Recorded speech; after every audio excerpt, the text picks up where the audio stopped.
My name is Joan Levin, and I'm the Legislative Director of Illinois Right to Know GMO. We're a labeling organization. We're working for labeling GMOs. But there's something even more basic than the right of people to know what's in their food that's going on here. And that is the right of every single citizen of the United States to know that their federal officials, that the federal agencies and their directors are obeying the laws that bind them. And I'm here to tell you today that every single genetically engineered food on the market today in the United States is there illegally. It's there illegally because it was designated by the Food and Drug Administration as being generally recognized as safe.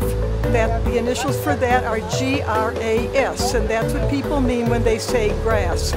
In order to be generally recognized as safe, the law says that you have to observe certain criteria, and they are to have scientific evidence that in the form of studies, that you have to have general consensus by the scientific community that something is safe. The doctors, the MDs, the PhDs, the DVMs at the Food and Drug Administration sent written memos to their superiors saying there were safety problems, but they were overruled by their political superiors acting according to a administration, and this is all administrations, Republican and Democrat, since the years of President Bush and right up to today, to push and promote biotechnology. And biotechnology won this fight. But instead of making this a regulation, which has to be done with notice to the public and an opportunity for the public to comment, whether in writing or in public hearing, they went ahead and they wrote something called a statement of policy. This statement of policy found genetically engineered foods to be generally recognized as safe. But the criteria for being generally recognized as safe were never satisfied. And in fact, this statement of policy has no more force of law than your grocery shopping list, okay? It's simply a statement. It's not a rule, it's not a regulation, it's not a statute. It has no force in law. And yet this is what we have been following since 1992 when that statement first came out. And the statement essentially says that there's no difference between genetically modified foods and foods produced by traditional breeding methods, which the scientists in the department, the senior scientists, the scientists who were sworn to protect our health and safety, had already said, no, this isn't true. They had sent written memoranda saying, no, this is not so. But they were overruled. And it's true, even though no body of scientific evidence was presented to support generally recognized as safe status. And so this statement of policy has no force and no effect, and yet it is followed as if it is the law, but it is not the law. And the Food and Drug Administration knows that it is not the law. They knowingly, deliberately allowed this to happen. And so this is why I contend that every item on your grocery shelf today that's genetically engineered is there in violation of United States federal law.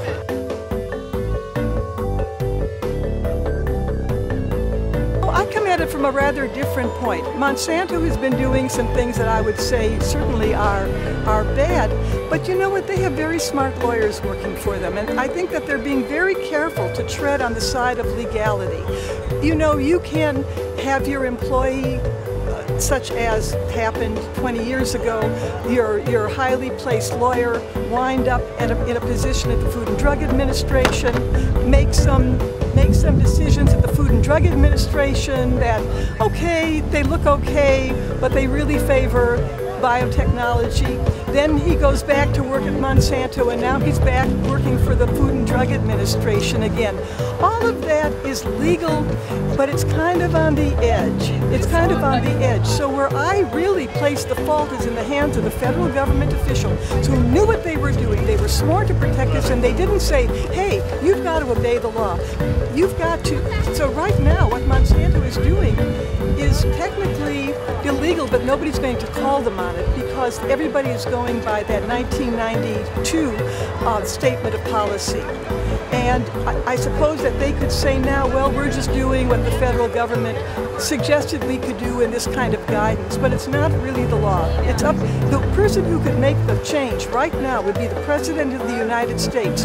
The most non-controversial executive order that any president can make is to say to a cabinet official under his charge, who serves at his pleasure, obey the law.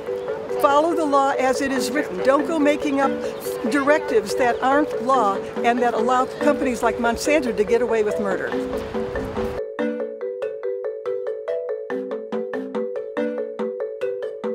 I would start out by everybody writing to their congressman. The cat is out of the bag. Letting their congressmen know that these foods should never have been on the market, and there should be an oversight hearing to ride herd on the Food and Drug Administration to say, why aren't you requiring these companies to do what they are supposed to do to show that they're generally regarded as safe? And yes, I would stop buying these foods. A 5% drop in market share, according to Jeffrey Smith, could turn things around, so I would learn what genetically modified foods are, and I would stop buying them. I would learn the 6 main things: corn, soybeans, canola, beet sugar, and so forth. I would also urge people to come out and demonstrate like we're doing here today, and to educate other people, to talk to other people, to let them know that there have been health consequences attributed to these foods, enough to say, you know what, why not choose something safer since genetically engineered foods have no benefit for you? And also to let people know that their government agency sworn to protect them is obeying the law. You know, in 1962 we had a scandal in the United States. There was a drug called thalidomide that caused terrible birth defects in children. Some of you who are older watching this may remember that.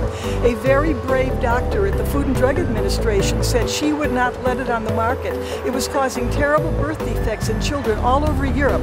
And Dr. Frances Kelsey at the FDA stood up and said no, she would not approve it. And all of her directors were down on her, industry was down on her, everybody was complaining about her, that she was against industry, against business.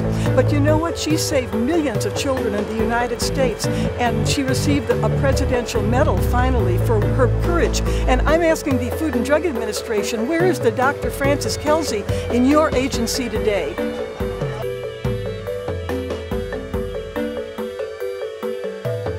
People should divest of Monsanto stock. Unfortunately, you have a situation where pension funds and 401ks and mutual funds, the kinds of funds that people who are just the ordinary man on the street, the school teacher, the plumber, might have a little money in a stock fund of some kind, a little investment against a rainy day. They might have a pension fund, their union pension fund, and they buy and sell stock all the time, and it's very, very hard to tease out one particular company. But yes, of course, if they can do it, they should say something and say they don't want to hold Monsanto stock in any form.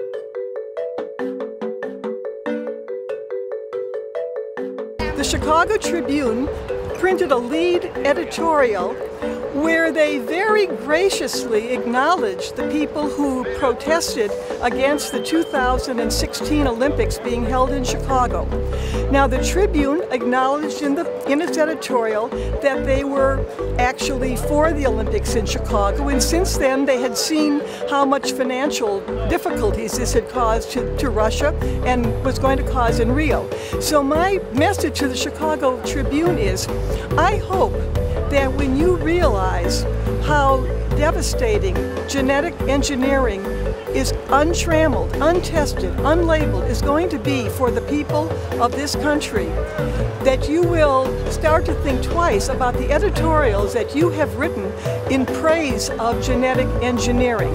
You carried one editorial in September 2012 where you referred to a scientist, a highly experienced, highly regarded scientist who had done studies that showed that there might be devastating problems with genetically engineered food, and he did his research feeding certain kinds of corn to laboratory animals. You actually used the headline calling his research corny scare tactics. That was the word that you used.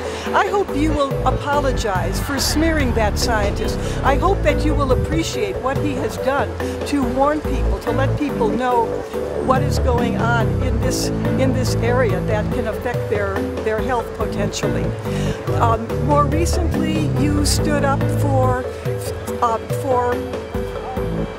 a trade agreement that will be devastating to us, that will really be very harmful to working people here and all over the world. You called the Congress meddling if they try to stop the president from having fast-track authority, which means putting through a trade agreement without Congress having a chance to have input.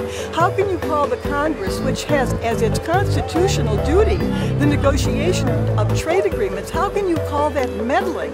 This is irresponsible in the extreme, and I hope that your apologies about what you have been saying about these terrible trade agreements and what you have been saying about genetic engineering, I hope that your apologies will be gracious in the future, and I hope not too many people will be harmed in the meantime, but what you are doing now.